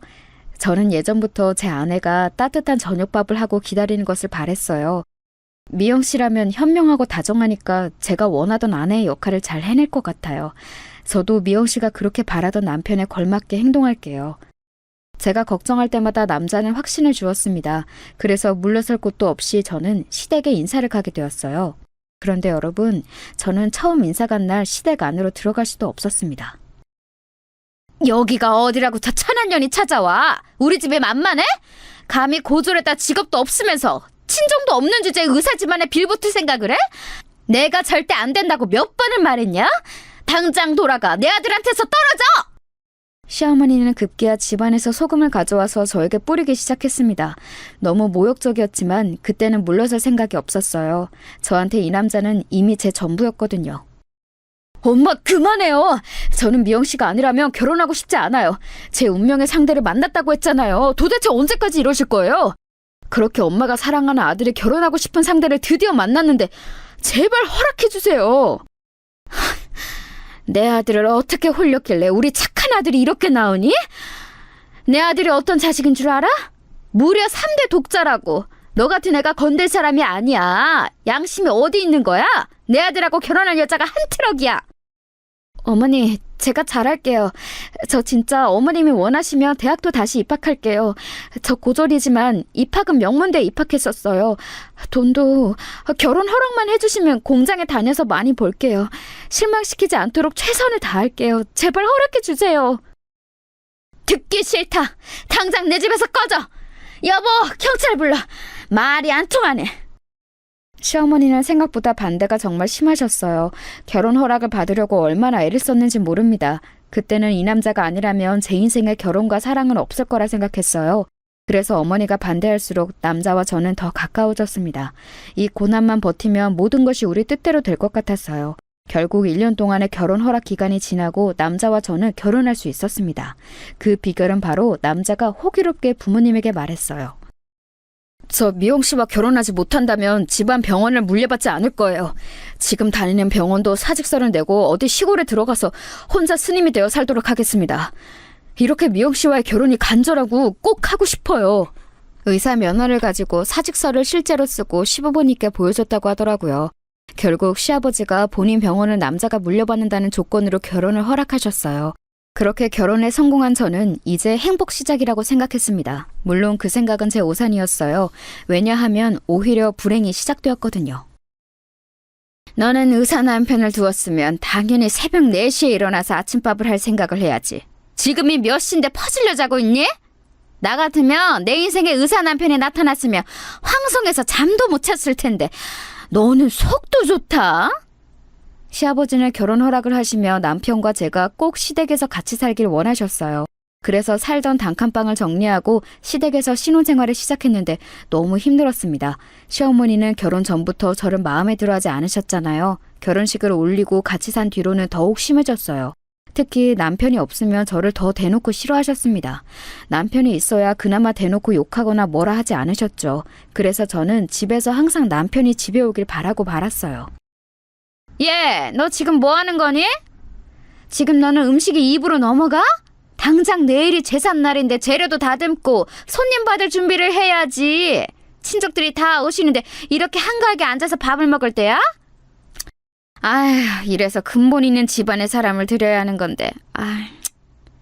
심지어 시댁은 제사가 1년에 무려 14번이나 있었어요. 제삿날마다 온 친척들이 다 시댁으로 방문했습니다.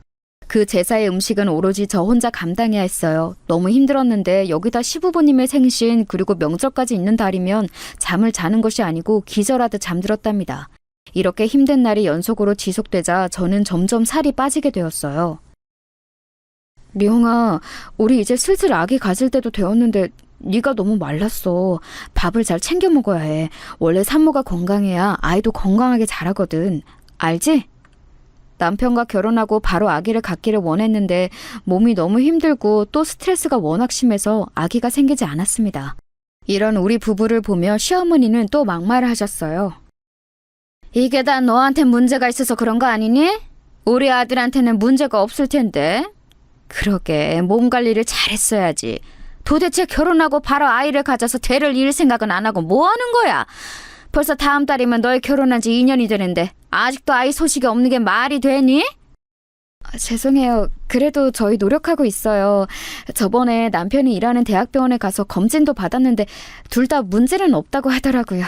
마음을 편하게 가져야 한다고 해서 최대한 스트레스를 받지 않으려고 노력 중이에요.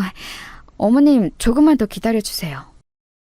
노력만 하면 어떡해. 당장 하루하루가 급하니 아이를 잘 갖도록 네가 노력해야지. 원래 임신은 여자 몸에 따라 다른 거야. 아휴, 이런 것도 알기는 하는 거야. 고졸이라 믿을 수가 있어야지. 아휴. 시어머니는 남편이 없으면 저를 앉혀놓고 종일 이런 자른 소리를 계속하셨어요. 그래서 나중에는 남편이 출근할 때가 되면 저는 자연스럽게 표정이 매우 굳고는 했습니다. 남편도 중간에서 얼마나 곤란했는지 몰라요. 당당하게 맞서고 싶어도 현실적으로 시부모님에게 지원을 많이 받고 있었고 남편이 시아버지 병원을 물려받을 예정이라 심하게 반발할 수도 없었답니다. 그러던 어느 날 드디어 그렇게 바랬던 임신을 하게 되었어요. 그래, 수고 많았다. 우리한테도 드디어 손주가 생기는구나. 친구 녀석들이 손주 자랑을 할 때마다 얼마나 부러우는지 몰라. 그래, 아가. 혹시 먹고 싶은 거 있으면 언제든지 말하렴. 알겠니? 제가 임신하자 시아버지의 태도가 한층 누그러지셨어요. 원래 되게 무뚝뚝하셔서 말씀도 많지 않으셨거든요. 그런데 임신 이후로는 저한테 너그럽고 다정하게 변하셨습니다. 그런데 이런 시아버지를 보고 시어머니는 제가 더 싫어졌나 보더라고요. 아유, 걸리적거려. 괜히 여기서 알짱거리지 말고 저리 가. 너 그리고 내가 화장실 청소 아까 하라고 했는데 안 했지? 임신했다고 집안일 안 할 생각은 하지도 마. 알겠어? 어째 임신 이후로 시어머니 행패는 날이 갈수록 더 심해졌어요. 그렇게 임신하라고 할 때는 언제고 저를 더 괴롭혔습니다. 나중에는 시어머니의 목소리만 들어도 깜짝 놀라고 손발이 떨릴 정도가 되었어요. 그러다 어느 김장을 하던 날이었는데 종일 쭈그려 앉아있으니 허리가 끊어질 것 같더라고요. 임신한 상태라 안 그래도 몸이 좋지 않았는데 잠깐 쉬려고 일어났더니 시어머니가 또 저에게 뭐라 하기 시작했습니다. 오늘 안에 김장 100포기 하라고 했잖아. 너는 어째 애가 그렇게 꾀만 부릴 생각을 하니? 임신한 게 대수야, 어? 시댁을 도대체 뭐로 보고 그러는 거야? 어머니, 그게 아니고 제가 지금 너무 허리가 아파서요. 10분만 쉬고 바로 다시 할게요. 어머니! 내 배! 어떡해! 시어머니는 제가 조금만 쉰다고 하자 저를 뒤로 밀어버렸어요. 몸이 무거운 상태였고 힘들게 일한 뒤라 저는 휘청거리며 넘어지게 되었습니다. 안정을 취해야 하는 시기에 저는 그만 오히려 유산을 하게 되었죠. 엄마, 도대체 미영이한테 왜 그러세요? 엄마가 원하던 임시까지 한 사람한테 이래도 되는 거예요? 미영이가 엄마 마음에 들지 않아도 제 마음에 든다고요. 제발 이제 며느리로 받아주세요. 내가 일부러 그런 것도 아니고 그냥 나는 며느리가 김장하느라 힘드니까 그저 조금 쓰다듬어서 안마해주려고 한 건데 아들, 네가 어떻게 엄마한테 그러니? 엄마는 너무 속상해. 여보, 당신은 나 믿지? 며느리만 믿는 거 아니지? 아가, 너도 참 무섭다. 어떻게 그러니? 아이를 유산하게 된 저는 너무 슬펐어요. 어렸을 때부터 온전한 가정을 이루고 싶은 마음이 매우 컸는데 다른 사람도 아니고 시어머니 때문에 아이를 잃은 거잖아요. 그래서 울분을 토하며 남편에게 있었던 일을 털어놓았습니다. 그러자 시어머니는 오히려 눈물을 보이며 억울해하더라고요. 그 모습을 보고 얼마나 어이가 없었는지 몰라요. 그 뒤로 저는 시어머니만 보면 온몸이 굳어 아무것도 할 수가 없었어요. 스트레스가 심해서 몸무게도 너무 많이 빠지게 되었죠. 그런 저를 보고 남편은 이대로는 안 되겠다고 생각했나 봐요. 미영아, 내가 아버지한테 말했어. 우리 이제 분가하자. 분가하고 우리끼리 살면서 가정을 이루는 게 훨씬 나을 것 같아. 아버지도 네가 유산한 것을 보고 내 의견에 동의하셨어. 우리 엄마가 그동안 너한테 시집살이 했던 거 대신 사과할게. 미안하다. 아이를 잃고 심한 우울증에 시달렸던 저는 그나마 남편이 있어서 버틸 수가 있었어요. 아이에 대한 갈망은 그 누구보다 제가 제일 심했거든요. 엄마 없이 자란 저는 아이에 대한 욕망이 심했는데 유산해서 제정신이 아닌 상태였습니다. 그런 저를 위해 남편이 시아버지에게 말해서 분가를 하게 되었어요. 그런 상태로 시댁 행사에 참여하지 않고 제 회복에 힘을 쓰게 되었습니다. 그리고 임신을 다시 준비했는데 도저히 아이가 생기지 않았어요. 미영아, 검사 결과 나왔어. 우리 자연적으로 임신은 이제 힘들 것 같아. 시험관을 통해서 시도해보자. 쉽지 않은 결정이지만 이왕 가지기로 한 거 끝까지 해보자. 미영이 너와 나 사이에 아이가 생긴다면 정말 행복할 것 같아. 여보, 나 이번에 만약 아이가 생기면 진짜 최선을 다해서 키울 거야. 내가 얼마나 아이에 대한 욕망이 심한지 알지? 시험관? 나는 아무 상관없어. 우리가 아이를 가질 수만 있다면 더한 것도 할 수 있어. 자연적으로 임신은 더 힘들다는 검진 결과가 나왔고 남편과 저는 시험관으로 아이를 가질 준비를 시작했어요. 자연 임신이 힘든 만큼 시험관 임신도 참 힘들었습니다. 하지만 그럴수록 남편과 저는 서로를 의지하며 버텼어요. 그리고 마침내 시험관으로 힘들게 아기를 가지게 되었습니다. 그래, 우리 아들하고 며느리 둘 다 고생 많았다. 이번에는 부디 몸조리를 잘해서 출산까지 아무 일 없이 건강하게 낳도록 하자. 명희, 네가 힘들면 우리 집 행사에 임신기간 동안 오지 않아도 된다. 시아버지는 그런 저를 위해 무려 제사와 명절 때도 원할 때만 오라고 하셨어요. 저를 생각해 주신 시아버지 덕분에 저는 아주 편하게 태교할 수 있었습니다. 이 점이 시어머니의 심기를 건들 줄은 전혀 몰랐죠. 그 상태로 저는 아이를 출산했는데 아이의 성별은 딸이었어요. 사실 저는 속으로 내심 딸이 태어나길 원했습니다. 왜냐하면 같은 성별이라 공감대도 더 많아 보였고 말도 잘 통할 것 같았거든요. 그래도 만약 아들이 태어났어도 실망하거나 그러지는 않았을 거예요. 너무 바랬던 아이라 성별이 크게 중요하지 않았거든요. 물론 딸이라면 더 좋았겠지만 아들이어도 싫지는 않았을 거라 확신해요. 남편도 저와 같은 마음이었습니다. 아이야 가질 수 있으면 더 가져도 되는 거니까요. 그런데 시어머니는 전혀 아니었나 봐요. 대를 이어야 하는데 무슨 딸을 낳니? 아유, 아들을 낳아야 네 남편을 이어 의사가 되어 병원을 이어봤지. 딸을 낳으면 그게 무슨 소용이야? 다음에는 노력해서 아들을 가져라. 어머니, 그래도 딸도 소중한 자식이잖아요. 딸도 귀엽고 예쁘니까 너무 미워하지 마세요. 우리 영지 남편 닮아서 눈도 크고 예쁘잖아요? 대를 잇는 건 아들이야. 아우, 꼴도 보기 싫으니 저리 치워라. 임신기간 내내 시댁은 오지도 않더니 그래놓고 낳은 건 딸이야? 참 기가 막혀. 시어머니는 우리 딸들 대놓고 미워하셨어요. 시아버지가 그래도 딸을 예뻐하셔서 시댁에 시간이 나면 자주 갔는데 시어머니는 한 번도 우리 아이를 안아준 적이 없습니다. 애가 울음소리가 큰 거 보니까 크게 될 아이인가 보다. 우리 진영이를 따라 의사가 되면 얼마나 좋을까. 요즘은 여자 의사도 많으니까 기대가 된다. 여보, 무슨 소리를 하는 거야? 당연히 아들이 이어야지. 다음에는 아들을 낳을 수 있을 거야. 그리고 아기 너무 그렇게 안고 있지 마. 버릇 나빠지니까. 여자 목소리가 원래 담을 넘으면 안 되는 건데 쟤는 누구 닮아서 저렇게 울음소리가 큰 거야? 엄마, 그래도 제 자식인데 예뻐해 주세요. 아들이 아니어도 딸도 요즘은 대를 잇고 그래요. 아기도 사람이라 다 감정이 있는데 너무 미워하면 명지도 상처받아요. 상처를 받고 말고 그게 뭐가 중요해. 중요한 건 바로 아들이 아니라는 거지. 아우, 됐다. 나는 할 말 없다. 보기 싫으니 내가 피해야지. 시어머니는 급기야 나중에는 제가 딸을 데려가면 방으로 피신하기도 하셨어요. 제가 만약 혼자 방문할 때는 제 얼굴도 보지 않으셨죠. 저도 사람이라 당연히 상처를 받았습니다. 하지만 시어머니는 그런 제 반응을 신경도 쓰지 않았고 심지어 딸이 크면서 더 미워하는 게 심해졌습니다. 그러다 제가 더는 못 참고 이혼하게 된 계기가 발생했어요. 그날은 명절 전이라 제가 미리 가서 음식을 준비하고 있었습니다. 딸이 그때 8개월이라 많이 어렸어요. 아직 어른들이 먹는 음식을 다 먹이지는 않고 있던 상태였습니다. 그런데 제가 요리하느라 정신없는 사이 시어머니가 어른들이 먹는 김치를 딸한테 먹이더라고요. 매운 게 입에 들어간 딸은 숨을 헐떡거리며 울기 시작했어요.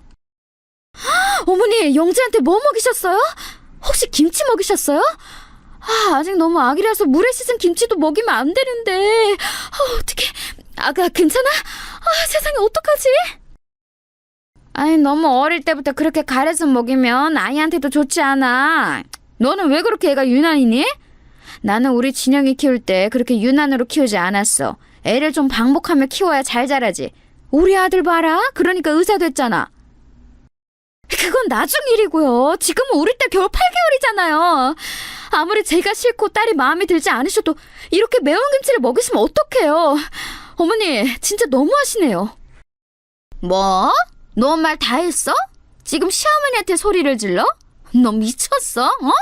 지금 뭐 하자는 거야? 딸 낳은 게 자랑이니? 어? 엄마 없이 자란 걸 이렇게 티내는 거야? 네? 지금 뭐라고 말씀하셨어요? 어머니, 말씀이 매우 지나치시네요. 아무리 그래도 그런 말을 저한테 어떻게... 어머니가 저 마음에 들어하지 않는다는 거 저도 아는데요. 그래도 이러시면 안 되는 거죠. 내가 없는 말을 지어냈냐? 네 딸도 너처럼 잘하는 거 아니니? 아유, 꼴도 보기 싫어. 저는 시어머니의 막말에 너무 큰 상처를 받았어요. 충격의 눈물이 하염없이 흘렀는데 시어머니는 그런 제 딸과 저를 꼴도 보기 싫다고 하셨죠. 순간 머릿속에 많은 생각이 스쳐 지나갔습니다. 제가 아무리 정상적인 가정을 꿈꾼다고 해도 이런 시어머니와 남은 인생을 함께할 수는 없었어요. 우리 딸한테도 그건 못할 짓이라고 생각했죠. 남편과의 관계도 문제가 없었고 시아버지는 다정했지만 시어머니를 더는 견딜 수가 없었습니다. 그렇게 저는 이혼을 하게 되었어요. 미영아, 내가 입이 10개라도 할 말이 없어. 나는 너와 이혼하기 싫어. 그런데 내가 하기 싫다고 상처받은 너를 붙잡는 것은 너한테도 못할 짓이라고 생각한다. 그동안 나와 살아줘서 고마워. 우리 서류상으로 이혼해도 인연을 끊지는 말자. 나는 너를 아직 사랑해. 나도 당신은 최고의 남편이자 아빠라고 생각해. 당신 엄마가 싫어서 이혼하는 거지 당신과의 인연의 끈이 끊어진다고는 생각하지 않아. 내가 얼마나 정상적인 가정을 꿈꿨는지 알지? 우리 영지를 위해서도 우리 계속 연락하자. 당연하지. 내가 미영이 너를 사랑하는 것처럼 영지도 무척 사랑해. 우리가 영지를 가지려고 얼마나 노력했는지 기억나지? 영지를 위해서라도 계속 연락하자. 적어도 우리가 딸한테 부끄러운 엄마와 아빠가 되기는 싫어. 제가 시어머니에게 시집살이를 너무 크게 당했던 것을 남편은 이미 알고 있었어요.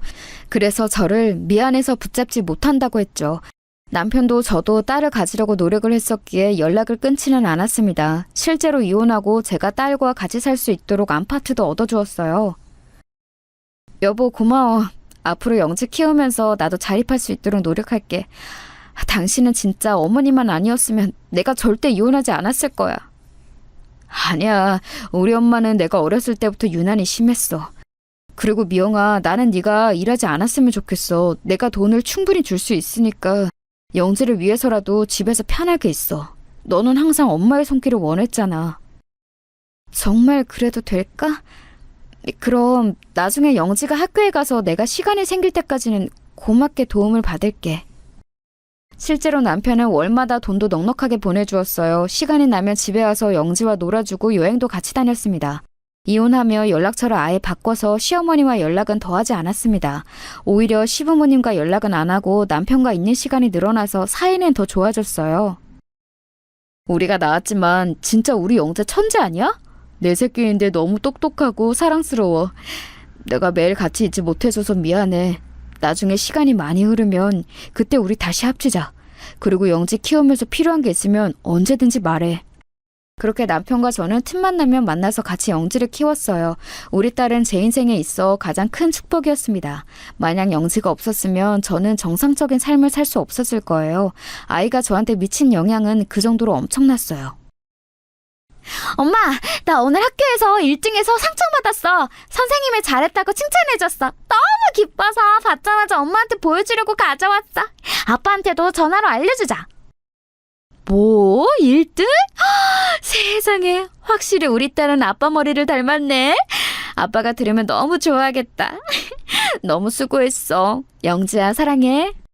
딸이 자라면서 이혼 가정이라고 차별을 받을까 얼마나 걱정했는지 몰라요. 남들이 뭐라 하는지는 전혀 관심 없었고 저는 상관이 없었는데 딸의 상태가 걱정되었죠. 그런데 다행히 남편과 제 사랑을 듬뿍 받고 자란 딸은 본인의 부모가 이혼 상태라는 것을 정확히 알고 있었어요. 이혼 가정이 뭐라고 뒤에서 뭐라 하는 거지? 엄마, 나는 남들이 우리 가족에 대해 뭐라 하든지 아무 신경이 쓰이지 않아. 중요한 것은 엄마랑 아빠가 나를 얼마나 사랑하는지가 중요하지. 안 그래? 아유, 우리 딸 엄마 닮아서 말도 잘하네. 그렇지, 그게 제일 중요한 거야. 그러니까 남자들이 하는 말은 전혀 신경 쓰지 않아도 돼. 영재야, 뭐 필요한 거 없어? 아빠가 다 사줄게. 이혼했어도 일주일에 적어도 3번은 만나던 사이라 남편과 사이는 아주 좋았어요. 남편도 딸을 무척 사랑했고 딸도 이혼한 부모지만 다 이해해 주었죠. 심지어 딸은 아주 똑똑해서 학교에서 성적도 높게 받았습니다. 진짜 저는 우리 영지를 키우는 재미로 살았다고 해도 과언이 아니에요. 애지중지 키운 우리 딸이 고등학교를 졸업하던 날에는 제가 다 눈물이 나오더라고요. 엄마가 왜 울고 그래? 나는 눈물이 안 나와. 그동안 나 키우느라 고생했어. 그러니까 그만 울어. 내가 너를 어떻게 가지고 낳아서 키웠는지 갑자기 실감이 나. 우리 영지가 이제 성인이라고? 그렇게 작던 네가 성인이라니 엄마는 너무 기뻐. 여보, 당신도 믿기지 않지? 우리 딸이 성인이래. 우리가 영지를 가지기까지 얼마나 많은 일이 있었어. 그러니까 말이야, 감회가 새롭다.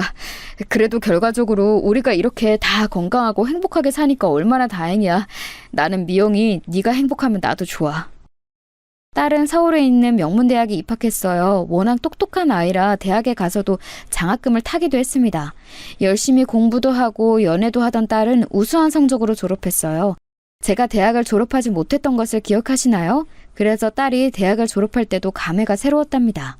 이렇게 영지는 저한테 딸이자 제 인생의 전부였어요. 대학을 졸업하고 대기업에 입사한 딸은 몇 년 일하더니 글쎄 결혼하겠다며 사위를 데려왔습니다. 안녕하세요, 장모님.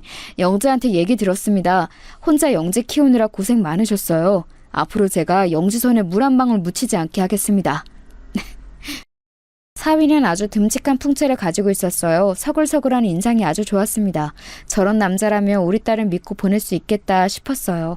그런데 남편도 같이 있었는데 사위가 돌아간 후 남편이 저에게 슬며시 말을 꺼냈습니다.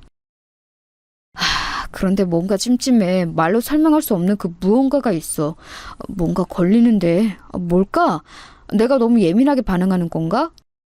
아이, 여보, 왜 그래? 그래도 우리 영지가 드디어 결혼하는데 괜히 안 좋은 생각하지 마. 대수롭지 않게 넘기고 딸과 사위의 결혼을 진심으로 축하했습니다. 남편이 도움을 많이 줘서 호화스러운 결혼식을 올릴 수 있었어요. 행복해하는 딸의 얼굴을 보고 저는 눈물이 멈추질 않았습니다. 우여곡절이 유독 많았던 인생인데 그래도 하나밖에 없는 딸이 드디어 결혼하니 감개무량했어요. 영재야, 행복하니? 결혼 생활은 어때? 엄마는 네가 물가에 내놓은 아이 같아. 우리 딸 혹시 먹고 싶은 거 있어? 엄마가 너 가졌을 때는 그렇게 귤이 먹고 싶었는데. 나는 결혼하길 잘한 것 같아. 엄마랑 둘이 살 때도 행복했는데 확실히 결혼하니까 이런 게 사랑이구나 느껴져. 먹고 싶은 것은 남편이 사주고 있으니까 그런 걱정하지 마. 엄마, 내가 이따 다시 연락할게. 딸이 결혼해서 집을 나갔어도 저는 늘 그리웠어요. 결혼하며 다른 지역으로 가서 시작했기 때문에 더 걱정되었죠.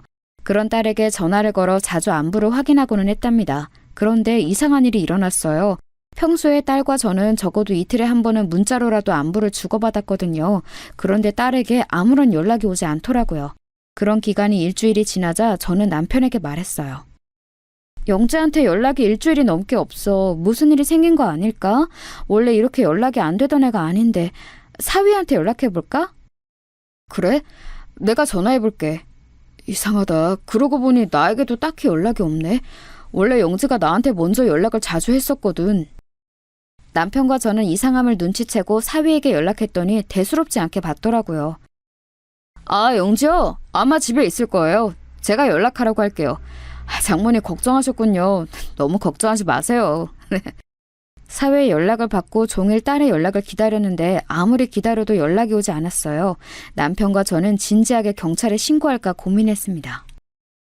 여보, 아니야. 일단 신고하기 전에 사위 회사에 가보자. 사위 얼굴을 보면 우리가 눈치챌 수 있을 거야. 남편의 말을 듣고 저는 남편과 같이 사위의 회사에 찾아갔습니다. 사위는 우리 부부를 보고 활짝 웃으며 반겼어요. 그 모습을 보고 내심 속으로 긴장을 풀게 되었습니다. 우리 영지가 도통 연락이 되질 않아. 저번에 자네가 말한 대로 연락을 계속 기다렸는데 안 오더라고. 찾아갈까 생각했지만 사돈댁과 같이 사니까 그럴 수도 없고. 그런데 우리 딸이 걱정이 돼가지고 이렇게 찾아왔어. 일하는데 방해해서 미안하네.